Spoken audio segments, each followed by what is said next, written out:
রান্নাকে যদি আমরা একটা শিল্প মনে করি তাহলে অনেক কিছু। আজকে বেলে মাছ রান্না করব।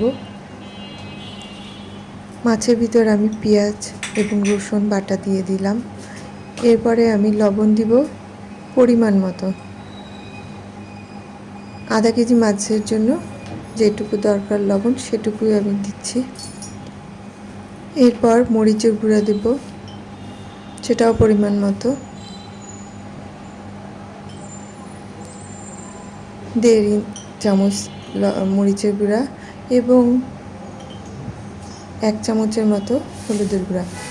4 চামচটা আমার খুবই ছোট, তাই পরিমাণটা আপনাদের বুঝে দিতে হবে। আর একটু জিরার গুঁড়া দিয়ে আমি গরম তেলে মাছগুলো দিয়ে দিচ্ছি। মাছ খুব সাবধানে দিয়ে দিচ্ছি, অনেক গরম তেল আর হাতে ছিটে আসতে পারে, সেজন্য একটু সতর্কতা অবলম্বন করতে হবে। তাছাড়া এই মাছগুলো অনেক নরম, ভাজতেও হবে খুব সাবধানে। আর বাকি মশলাটুকু আমি দিয়ে দিলাম মাছের উপর। এরপরে আমি যা করব, ওই পাশটা খুব ভালো করে ভাজা হবে, তারপরে আমি উল্টিয়ে দেবো। এই যে পুরা মাছটা ভালো করে ভাজা হয়েছে, আমি যেই পাত্রে মশলা মেখেছিলাম সেটা ধুয়ে কিছুটা পানি দিয়ে দিলাম। ওই পাশ কিন্তু আমি উল্টাইনি, তার আগেই দিয়ে দিয়েছি। এবার ধনিয়া পাতা দিব, কারণ এটাও একটা টেকনিক। কারণ মাছটা ওই পাশটা পুরো কালার হয়েছে, এখন পানিটা দেওয়ার মানে হলো মাছটা আলগা হবে।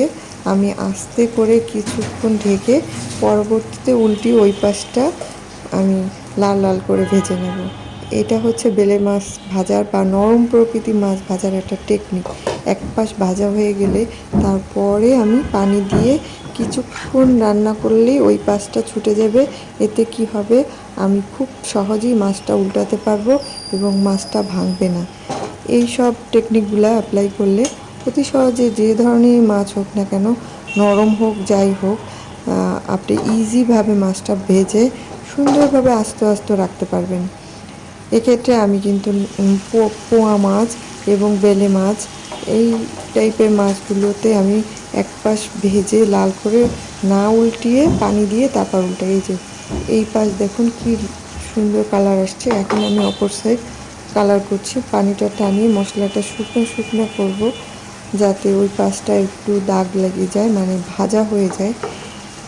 এতে কি হবে, আমার মাছটা ভাঙলেও না, দেখতেও ভালো রইলো এবং আমি আস্ত রাখতে পারলাম সব মাছ। পুরা ভাজা কমপ্লিট হয়ে গিয়েছে এবং তেল ভেসে উঠেছে, আমার রান্নাও কমপ্লিট। এবার ঢেকে দিলাম, বাস চুলা অফ করে দিলাম। সবাই ভালো থাকবেন।